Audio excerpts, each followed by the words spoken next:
The next thing in the last part of my paragraph here is my clarification. Note that my clarification is long.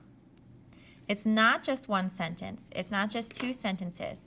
It has a lot of ideas in it. The first thing that I do in my clarification is I start with a transition. Again, if you feel stuck, think about the front page that you have. This clarify part, all of these things are transitions that you can use. In my example, I use this bottom transition. When Frederick Douglass says, it can be concluded that. And you can see that transition right here.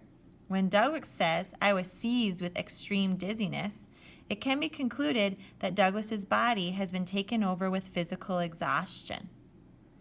It is very clear that Douglass has heat stroke and can no longer work.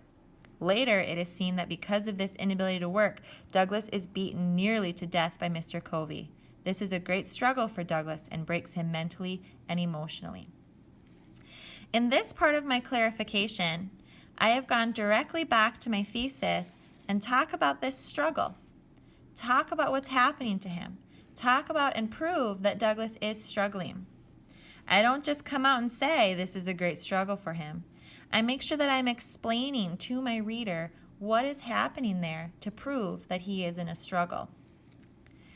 This part here is allowing the reader to see what happens after he has extreme dizziness. It's okay to introduce your clarification with a quote and talk about a later event in the story, as long as you make sure that it's clear. This one's clear because of this transition later. Remember that the second part of your clarification is where you need to talk about the diction. In your thesis, you have mentioned that it's because of Douglass's diction that he has this theme. That means you need to make sure in your clarification you talk about that diction as well. I've done that by saying this mental and emotional break can be clearly seen through the diction that Douglass chooses. The words seized and failed both have an incredibly intense connotation, and when paired with failed, which has a very defeating connotation, it can be seen that Douglass sees himself as not only having failed at his job, but also at his life. In these last two sentences, I did a couple things.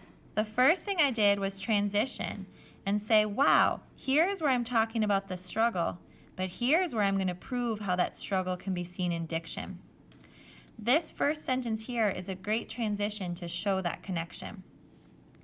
The next thing I did is I've specifically said what words are the diction. Seized is diction. Failed is diction. And I talk about the connotation that both of those have.